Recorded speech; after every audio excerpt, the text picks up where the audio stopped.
We're all crying. No one knows whether you are from which party or you supported which particular presidential candidate or MP. Right now, we are crying as Kenyans. But what will it take for Kenyans to wake up? It must take pain. Which we are going through right now. Which we are going through right now. And I'll tell you, Ashley, that the yardstick of finding whether the governance system that resulted into a government works for the voter. Mm-hmm. The yardstick can be broken into three. Mm-hmm. And the first of the three is cost of food.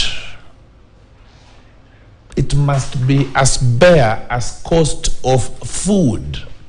How much was a maize cob in Kijabe in Limuru 2 years ago? How much is it now?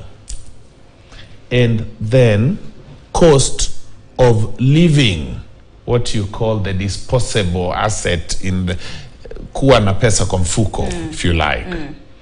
And then the third one is tax. Governments world over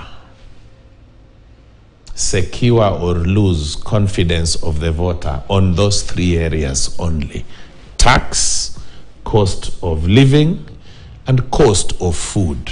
So let's talk about those three issues. Tax is up. Cost of food, relatively high, especially now with the floods and everything. Yes. Liquidity. Kenyans are not liquid. So all those... So if we were to score the government today on those three, it fails on all. And that is the reason I told you. In the run-up to the change of power, those three issues were the issues that were spoken to by the current regime to the people. Yeah. They mattered most at the time. They were the adrenaline of the voter.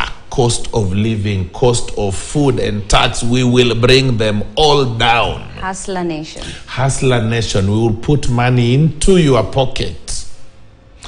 Today, if you randomly went to Githurai and said you have come with police and you want to arrest every person who does not have 5,000 in their pocket, you will leave truck full.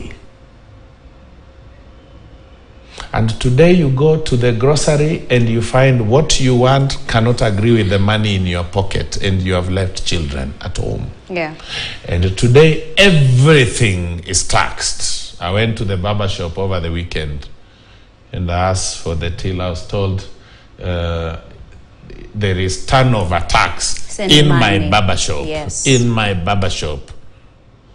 Barber shops were not taxed that time. So this is why we say, and then now it comes to the disaster. Now it comes to the floods.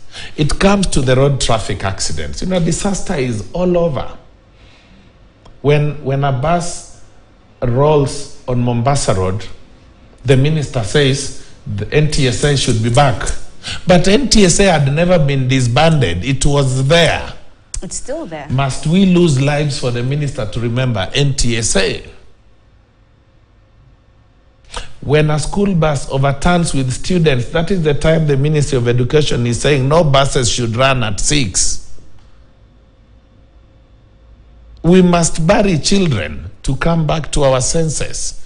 Now in our areas of these floods, Ashley, I have received a desperate phone call as I drove here of a family that has 2 bodies and they cannot bury because their home is flooded. The mortuary bills are increasing. The mental anxiety in the family is getting worse by the day. They are about to be removed to the primary school. They have bodies in the mortuary. So, and then these people have a government whose minister now arrives with rice and beans. Did you hear why I said Kenya Red Cross sets itself apart. It does assessment. It's funny because, even Kenyans were actually joking, saying, Kenya Red Cross has now become the backbone of disaster management in our country as opposed to the government, if it's gotten to that point. But then, considering the long rains are here to stay for a while, Kenyans are already suffering. What needs to be done? Because to a Kenyan or to any government official watching us right now, what solutions are we providing? That's the point. The conversation should be about solutions. Yes. And if you ask me, the immediate solution, the immediate trouble these floods have created is shelter, is sanitation, lack of toilets. So if I was to talk to government and imagine it would listen, I would tell it, get the engineers companies of the Kenya Defense Forces and the NYS to the geography of these floods, which is by and large the entire country, with prefabricated units of shelter and sanitation. Food, we have many non-state actors who are dealing with food. I just called a friend of mine and he told me we are making ready 100 trucks with food and non-food items. Just now. So that is why I was saying I applaud the heart of Kenyans. Yeah. I saw Safaricom Foundation in my constituency distributing food and non-food items. So those ones are okay. But government which was voted into power, which is sustained into power, whose officers earn salaries from taxes of these displacement affected persons, ought to come beyond the basic and the mere and the piecemeal rice and beans. Okay. And you've brought up the issue of shelter. Right now, Kenyans are being told, move to higher ground. Move where? Where is that higher ground? Where is that higher ground? I heard a minister saying, you'll get your relatives high. Where is high? Where is high? You see, that's the recklessness in government that must be called out. And this is why I'm giving them a solution. There are prefabricated housing units that KDF can fabricate overnight. Move with them to the grounds. Okay. As we conclude, Number one, rains comes with sicknesses of all sorts. Yes. Doctors on strike. Yes.